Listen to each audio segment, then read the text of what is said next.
Hello everyone, welcome to true IAS and PCS। तो ecology and environment की discussion को हम लोग कंटिन्यू करते हैं और आज हम लोग फ्रेश टॉपिक के बारे में इसी चैप्टर के अंदर सेम चैप्टर के अंदर हम लोग बात कर रहे थे लास्ट जो है बायोटिक रिलेशनशिप्स के बारे में। हमने पॉजिटिव रिलेशनशिप देखे, नेगेटिव देखे और न्यूट्रल देखे। अब इसी चैप्टर में बिल्कुल एक फ्रेश टॉपिक की तरफ हम लोग बढ़ते हैं, इकोलॉजिकल पिरामिड का कंसेप्ट। ये हम जब छोटे हुआ करते थे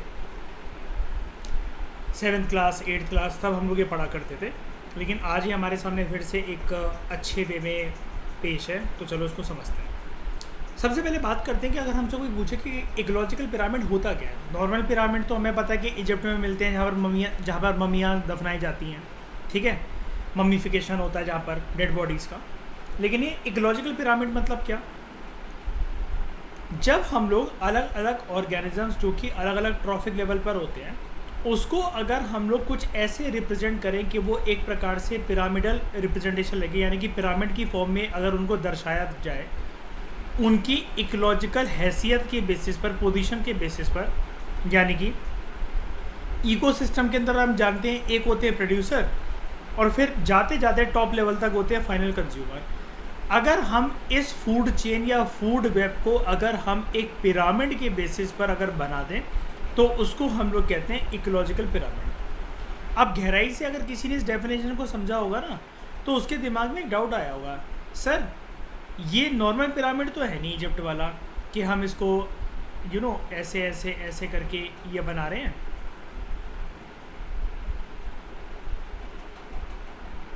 ये कुल मिलाकर ऐसा पिरामिड तो है नहीं, मतलब ये स्ट्रक्चर नॉर्मल मान लो, चलो ठीक है तुम्हारे हिसाब से बना देते हैं, इसको हटा दो। हाँ नहीं सुनो तो मतलब मैं क्या कहना चाह रहा हूँ।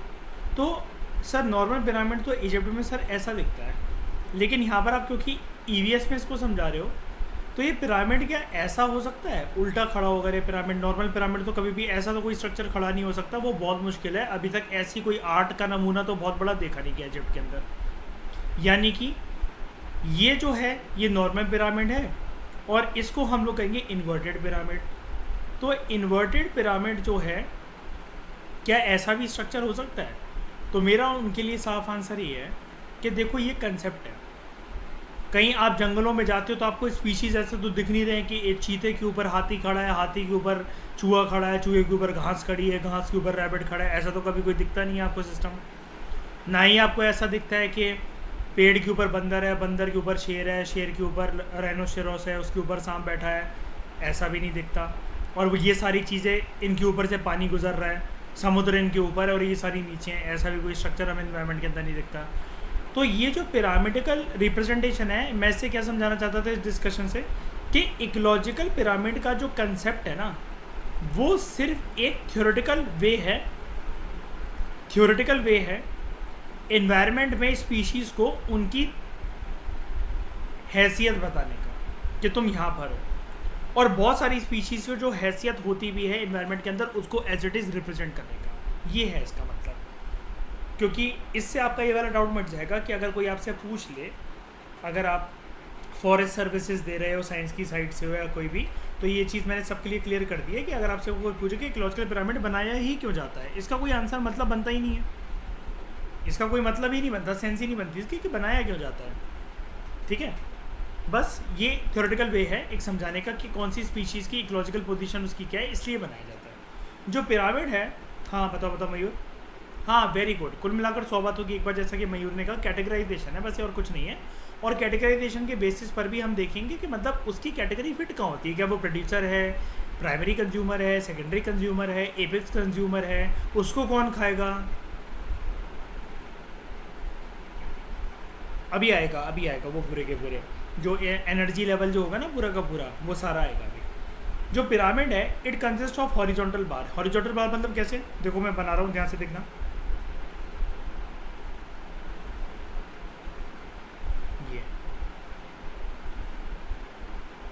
ये लाइन जो मैंने बनाई, अगर मैं इसको निकाल दूँ बार, ये कुछ ऐसे ही तो बनाई है ना मैंने लाइन, हॉरिजॉन्टल बार ही तो है ना ये हॉरिजॉन्टल बार। इसमें डिपेक्ट होते हैं ट्रॉफिक लेवल्स। और ट्रॉफिक लेवल्स क्या होता है, ये मुझे समझाने की ज़रूरत नहीं है, ये आप बहुत बार पढ़ चुके हो प्रीवियस चैप्टर्स के अंदर, बेसिक चैप्टर्स के अंदर, ये आपने पहले दूसरे चैप्टर के अंदर इस चीज़ को आप पढ़ चुके हो। ठीक है, जो लेंथ होती है एक बार की वही रिप्रेजेंट करता है कि टोटल नंबर ऑफ इंडिविजुअल्स कितने हैं उस लेवल पर, या बायोमास कितना है उस लेवल का, या एनर्जी कितनी है उस पर्टिकुलर ट्रॉफिक लेवल में। यानी कि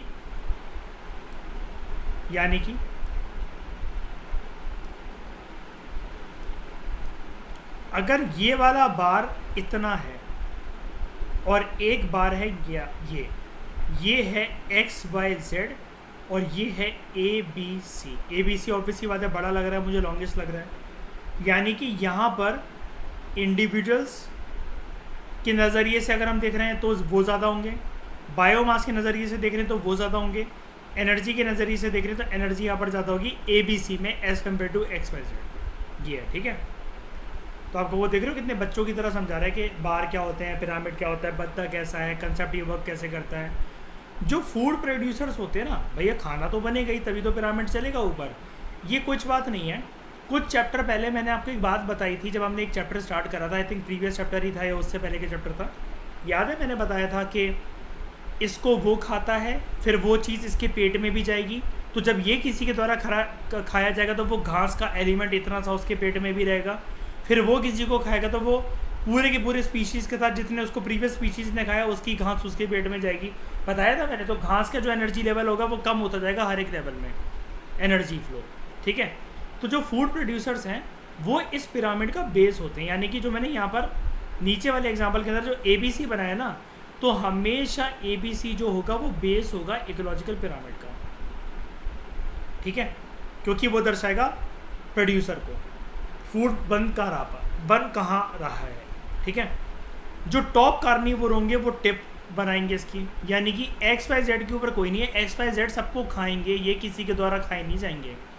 और दूसरे कंज्यूमर ट्रॉफिक लेवल जो होते हैं वो बीच में होते हैं, तो बीच वाले हम बना देते हैं कुछ ग्रीन कलर से, कुछ ऐसे।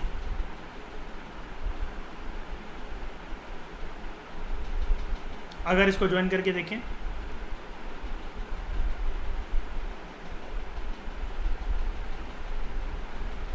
बन गया पिरामिड, ठीक है। उसके बाद इकोलॉजिकल पिरामिड जो होते हैं वो 3 कैटेगरीज के होते हैं। एक होते हैं नंबर वाले, एक होते हैं बायोमास वाले, एक होते हैं एनर्जी या प्रोडक्टिविटी वाले। ये वाली बात देखो मैंने आपको पहले ही समझाती थी, है ना, इंडिविजुअल्स यानी कि नंबर, बायोमास या फिर एनर्जी, ठीक है। तो हम सबसे पहले बात करते हैं आज के लेक्चर में पिरामिड ऑफ नंबर्स। ये सिर्फ एक वे होता है, मैं फिर से रिपीट कर रहा हूँ, थ्योरेटिकल वे है ये समझाने का और कुछ भी नहीं है उसके आगे पीछे, क्योंकि as it is as such ये कंसेप्ट जो है एनवायरनमेंट के अंदर रियल फॉर्म में आंखों से तो देखने को मिलता नहीं है। तो मैं पिरामिड ऑफ जो नंबर्स होता है ना, इसको मैं वाहियात समझता हूँ। क्यों? मुझे पता है जंगल में सबसे ज़्यादा पेड़ पौधे घास लकड़ियाँ यही सब होगा, ब्रांचेज होंगे, फूल पत्तियाँ होंगे। एग्जैक्ट नंबर तो कोई भी नहीं दे सकता ना, एग्जैक्ट नंबर तो कोई भी नहीं दे सकता। तो पिरामिड ऑफ नंबर्स मतलब क्या? सबसे पहले देखते हैं हम लोग, जैसे हमने डिस्कशन स्टार्ट करी थी, प्राइमरी प्रोड्यूसर होते हैं, प्राइमरी कंज्यूमर होते हैं, सेकेंडरी कंज्यूमर होते हैं, फिर टर्शरी कंज्यूमर होते हैं। अगर हम लोग इसको शब्दों में समझें, सबसे ज़्यादा मिलेगी घास, घास खाई जाएगी ग्रास हॉपर के द्वारा, ग्रास हॉपर खाया जाएगा चूहे के द्वारा, और चूहा खाया जाएगा सांप के द्वारा। अब यहाँ पर नंबर मतलब क्या? 58 लाख के आसपास घास है एक इकोसिस्टम में। फॉर एग्जांपल 7,08,000 के आसपास ग्रास हॉपर है, 3.5 लाख के आसपास चूहे हैं और 3 सांप हैं। यानी कि इकोलॉजिकल पिरामिड जो होता है, इकोलॉजिकल पिरामिड ऑफ नंबर, उसमें क्या होता है कि बेस में, समझने वाली बात बस यही है जो आपको ये समझाना चाह रहा है, बेस में सबसे ज़्यादा नंबर होते हैं, जो हॉरिजॉन्टल बार जो बेस है सबसे नीचे जो होगा, और एपेक्स लेवल पर सबसे कम नंबर होते हैं। बस ये आपको 2 एक्सट्रीम पोजीशन जाननी है, एक ये वाली और एक ये वाली। ये कहता है पिरामिड ऑफ नंबर। अब आप कहोगे तो बहुत बच्चों वाला था, लेकिन शंकर आईएएस में फिर और या दूसरे एनवायरनमेंट की बुक्स में इतना डेप्थ में दे नहीं रखा होता है ना, तो आपको अगर ये स्टेटमेंट आ जाए, आप खुद सोच के देखो आज की क्लास से पहले, consider the following statements about ecological pyramid of numbers. अब लोग यहीं पे चौंकना कि ये इकोलॉजिकल पिरामिड ऑफ नंबर्स क्या है, largest number lies at the base level, number 1 statement. Number 2, numbers keeps on decreasing as we move towards the apex level. गलत है स्टेटमेंट ये. डिक्रीज तो ये नंबर कीप्स ऑन क्या कहते हैं वो, सॉरी, इंक्रीज नहीं होते हैं, डिक्रीज होते हैं, ठीक है. और एपेक्स लेवल पर जाते जाते अगर वो आपको बोले कि highest species population is found at the apex level of ecological pyramid of numbers, गलत है. सबसे कम नंबर वहीं पर होते हैं. या स्टेटमेंट ये बन जाए, consider the following statements about ecological pyramid, उसमें एक स्टेटमेंट ये हो, species population at the apex and at the base level are almost same. अब ये चीज़ तो बंदा तब कर पाएगा ना, आ तो ये कितना सवाल इजी सा रहा है, लेकिन दिमाग इसमें बंदा तब लगाएगा ना जब पढ़ा हो थोड़ा सा इसके बारे में. जब कंसेप्ट सुना ही नहीं, कहीं देखा ही नहीं, तो कर कैसे पाएगा इसको. इसलिए इंपॉर्टेंट है ये. तो पिरामिड ऑफ नंबर्स जो होते हैं वो ग्रासलैंड इकोसिस्टम के अंदर ज़्यादा अच्छे से मिलते हैं हमें. टॉप 3 कार्निवोर जो होते हैं वो इकोसिस्टम में सपोर्ट करे जाते हैं. They are based on the 6 million plant species. क्योंकि अगर बेस सबसे ज़्यादा स्ट्रॉन्ग ना हो, अगर बेस ही स्ट्रॉन्ग ना हो, तो भैया एक मतलब ऊपर वाले केस के हिसाब से मैं तुम्हें बता रहा हूँ, बेस ही अगर स्ट्रॉन्ग नहीं है, ग्रास हॉपर ही नहीं बनेंगे. जब ग्रास हॉपर नहीं होंगे तो चूहे नहीं होंगे. चूहे नहीं होंगे तो एपेक्स लेवल के जो प्रेडेटर्स हैं, जो टर्शरी कंज्यूमर है, वो कैसे आएंगे. इसका मतलब इकोलॉजिकल पिरामिड ऑफ जो नंबर्स हैं, घास सबसे ज़्यादा जो हमें दिखती है, पेड़ फूल पौधे टेरेस्ट्रियल इकोसिस्टम के अंदर, ग्रासलैंड इकोसिस्टम के अंदर, मान लो, इसकी महत्वता या इम्पोर्टेंस ये है, ये बिल्डिंग का फाउंडेशन है. ये वो पिलर्स हैं जो अंबुजा सीमेंट, एसीसी सीमेंट और जेके सीमेंट से बन रखे हैं. इनका तोड़ बहुत मुश्किल है, इनको तोड़ना और बिल्डिंग को गिरा पाना, लेकिन ये मजबूत अगर बन गए तो बिल्डिंग बहुत अच्छे से खड़ी हो पाएगी. ये चीज़ होती है. अब आप समझ सकते हो कि इससे जो भी क्वेश्चन निकलेंगे वो आप कर पाओगे. और नीचे देखो अब आपको कितना मजा आएगा इस डिस्कशन में. जो पिरामिड ऑफ नंबर्स होते हैं वो रिप्रेजेंट करते हैं कि total number of individuals, different species कह लो या पॉपुलेशन कह लो, हर एक ट्रॉफिक लेवल पर आपको कितने देखने को मिल रहे हैं. साइज़ के ऊपर डिपेंड करते हुए जो पिरामिड ऑफ नंबर्स होते हैं, they may not always be upright. ज़रूरी नहीं है कि वो पिरामिड ऐसा ही हो, ज़रूरी नहीं है, ठीक है. दे में इवन भी कम्प्लीटली इन्वर्टेड हो सकता है, वो इन्वर्टेड भी हो, जैसा कि अभी हम देखेंगे. पिरामिड ऑफ नंबर्स इन्वर्टेड, ये भी हम देखेंगे. ऐसा पॉसिबल है क्या? जी हाँ, पॉसिबल है. तो ये आपसे कह रहे हैं कि हमेशा ऐसा मत समझना कि अपराइट होगा, ऐसा खड़ा होगा. ये ऐसा भी खड़ा हो सकता है पिरामिड. केस ए और केस बी दोनों की पॉसिबिलिटीज़ है जी. It is very difficult to count all the organisms. ये इसकी लिमिटेशन है. अगर आपसे कोई पूछे मेंस में कि पिरामिड ऑफ नंबर्स की लिमिटेशन क्या है, या ड्रॉबैक क्या है, या डिसएडवांटेज क्या है, तो यही ड्रॉबैक है सिर्फ इसका. एक्चुअल ऑर्गेनिजम्स आप पिरामिड ऑफ नंबर्स में कैलकुलेट ही नहीं कर सकते ना.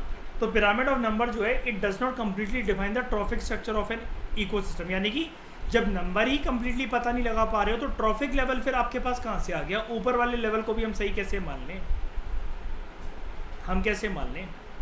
ग्रास लैंड में अगर जितनी ग्रासेस दिख रही है, मुझे क्या पता कि उतने ग्रास हॉपर्स हैं कि नहीं है, उतने ही सांप है कि नहीं है, उतने चूहे हैं कि नहीं है. और मैं ये कैसे मान लूँ कि घासें बहुत ज़्यादा होंगी.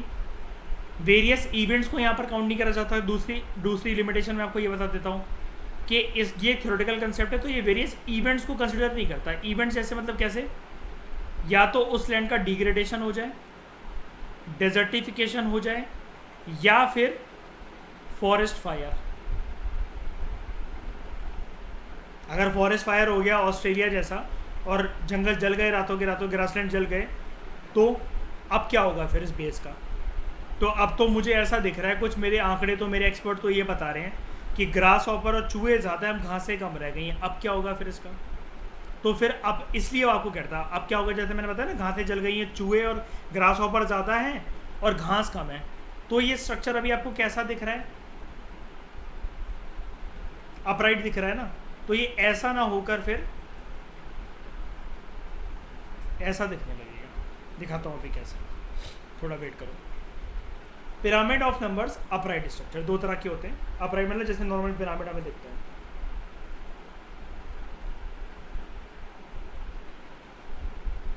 इन दिस पिरामिड जो नंबर ऑफ इंडिविजुअल्स होते हैं वो डिक्रीज होते रहते हैं from lower level to higher level, यानी कि आप जैसे जैसे ऊपर जाते जाओगे 1 2 3 4, यहाँ पर अगर 10 स्पीशीज मिल रही थी तो यहाँ 8 मिलेगी, यहाँ 5 मिलेगी और यहाँ 2 मिलेगी।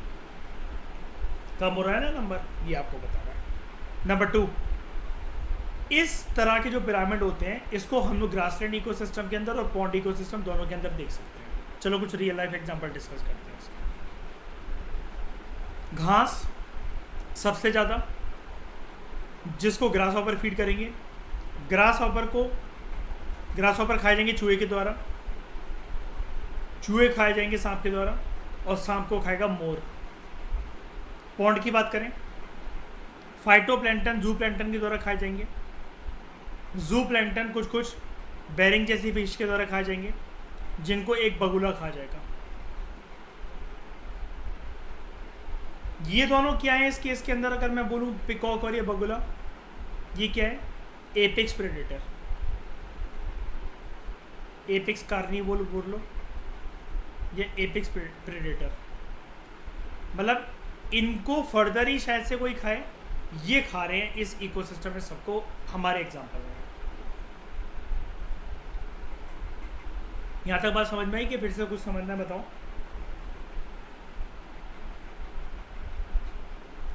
पक्का? तो जो ग्रासेस हैं, ग्रासेस जो है वो ऑक्यूपाई करती हैं लोएस्ट ट्रॉफिक लेवल बेस बनती हैं बिकॉज ऑफ देयर अबंडेंस। ये बहुत मात्रा में अवेलेबल होती हैं। अब ध्यान से सुनना, आपको पूरा समझ में आ जाएगा। Next higher trophic level is primary consumer, जैसे herbivore like grasshopper. Individual number जो है ग्रास हॉपर का वो कम है एज कम्पेयर टू घास। Next level is primary carnivore like rats. Rat का नंबर कम है as compare to grasshopper because ये ग्रास हॉपर के ऊपर फीड करते हैं। नेक्स्ट हायर ट्रॉफिक लेवल जो है वो सेकेंडरी कार्निवोर का होता है लाइक स्नेक्स, वो रैट के ऊपर फीड करते हैं। फिर नेक्स्ट टॉप कार्निवोर लेवल होता है हॉक का, चील, ईगल, कुछ भी कह लो। हर एक ट्रॉफिक लेवल में, इसका मतलब हायर ट्रॉफिक लेवल पे जैसे ही हम बढ़ते चलेंगे the number of individuals keeps on decrease. ये बनेगा अपराइट पिरामिड ऑफ नंबर्स। देख रहे हो, पहले उसने आपको इकोलॉजिकल पिरामिड बताया, फिर उसने आपको कहा कि हम 3 तरह के पिरामिड होते हैं। हम सबसे पहले बात करते हैं पिरामिड ऑफ नंबर्स की। फिर अभी हमने वाइंड अप करा एक टॉपिक को इसके अंदर जिसको वो बोल रहा है, इसको पूरा बोलते हैं भाई साहब ecological pyramid of numbers upright structure. अगर ये क्वेश्चन आ जाए ना, अच्छे लोगों की ना फट जाए, मेरा नाम बदल देना। नाम देखो इसका, ecological pyramid of numbers upright structure. अब हम दूसरी बात करते हैं, ecological pyramid of numbers inverted structure, यानी कि अब पिरामिड मेरा कुछ ऐसा बनेगा डायमंड की तरह। देखते हैं इसको। Number of pyramid of numbers inverted structure. इस पिरामिड के अंदर क्या होता है, नंबर ऑफ इंडिविजुअल्स जो होते हैं ना वो लोअर लेवल से हायर ट्रॉफिक लेवल तक जाते जाते इंक्रीज हो जाते हैं, क्योंकि मुझे ऊपर ये रूल सिखाया गया था, रूल से मत भटकना। जितनी ज़्यादा बड़ी हॉरिजॉन्टल लाइन होगी यानी कि number of species, population, biomass, energy उतनी ज़्यादा होगी। तो अगर कोई मुझे बोले कि बेस में हॉरिजॉन्टल लाइन सिर्फ इतनी है और बेस से ऊपर बढ़ते रहोगे तो हॉरिजॉन्टल लाइन लंबी होती चली जा रही है, यानी कि ऐसे ऐसे ऐसे और कुछ ऐसे। तो ये स्ट्रक्चर क्या बनकर आया मेरे पास, बताओ? ये इन्वर्टेड स्ट्रक्चर ही तो बना ना मेरे पास। ये देखो,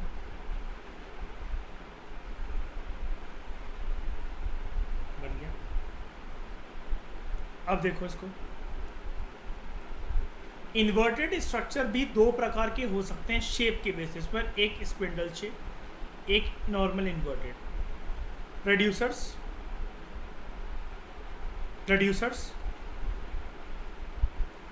फिर कुछ हर्बीवोर्स, कुछ पैरासाइट्स और कुछ हाइपर पैरासाइट। बगल में देखो स्पिंडल शेप प्रोड्यूसर्स, हार्बीवोर वो डायरेक्टली खाए जा रहे कार्निवोर के द्वारा। ये वाली बात समझ में आ गई ना कि कभी कभार ऐसा हो सकता है, और ये चीज़ कहाँ पर आपको मिलेगी, जैसे ट्री इकोसिस्टम के अंदर। नहीं आया तो मैं चलो बता देता हूँ मैं। एक पेड़ होता है, यहीं पर देख लो चलो, एक पेड़ है, पेड़ में घोंसला बनाकर बैठी हैं कुछ कुछ चिड़ियाँ। पेड़ एक है, चिड़ियाँ आती रहती हैं दिन भर, 5-6 चिड़ियाँ, 2-4 चिड़ियाँ जो भी हैं, 7-8 चिड़ियाँ। कीड़े मकोड़े छोटे छोटे वॉर्म्स या पेड़ से लटके, उसकी ब्रांचेस से लटके कुछ कुछ इक्का दुक्का सांप भी वहाँ पर घूमते रहते हैं। उनकी संख्या थोड़ी सी ज़्यादा है एज़ कम्पेयर टू चिड़िया या फिर पेड़। और फिर छोटे मोटे जो हाइपर पैरासाइट होते हैं, मच्छर या मधुमक्खियों ने कोई छत्ता बना रखा है, या छोटे छोटे वॉर्म्स हैं, लकड़ियों पे इल्लियाँ लगी हुई हैं, या क्या कहते हैं कुछ कुछ कीड़े हैं जो कि लकड़ियों के अंदर जो वो हैं, दीमक हैं लगे हुए हैं, कुछ भी हैं, इनकी संख्या और भी ज़्यादा है as compare to parasites, as compare to कुछ कुछ कीड़े मकोड़े, उनसे ज़्यादा है। यानी कि यहाँ पर क्या है, हाइपर पैरासाइट्स सबसे ज़्यादा, पैरासाइट्स उससे कम, चिड़ियाँ उससे भी कम, और एक पेड़ एक ही है। क्योंकि तो जिसका बेस बड़ा, हॉरिजॉन्टल लाइन बड़ा, और जिसका कम, तो वो ऑब्वियसली बात है ऊपर से नीचे बन रहा है स्ट्रक्चर, ये इन्वर्टेड है। और ये स्पिंडल क्यों बना? स्पिंडल ये कभी कभार इसलिए बना, ये पेड़ है, अब हर पेड़ पे थोड़ी ना कीड़े मकोड़े वगैरह वो होते हैं, हमारे घर पे प्लांट्स लगे रहते हैं कुछ भी करके, या कोई भी सामने घर के सामने पेड़ है, सब पे थोड़ी ना ऐसे ये सांप लटक रहे हैं, वो लटकने कीड़े मकोड़े को ज़रूरी थोड़ी ना है। प्रोड्यूसर्स हैं, चिड़िया बैठी हैं घोंसला वगैरह बनाकर, जैसी चील वहाँ से गुजरती है ना, आप देखना कभी कबूतर और कौओं की फट जाती है, चील गिरा देती है, घायल करके मार देती है, शहरों वगैरह में बहुत होता है। कबूतर जैसे ही चील गुजरी बस वहाँ से सारे कबूतर आपकी छत से देखना भागना शुरू कर देंगे इधर से उधर। सुबह के टाइम और शाम के टाइम पे ऐसा बहुत होता है, देखना कभी अपनी छत पे जाके। Thank you very much for discussion.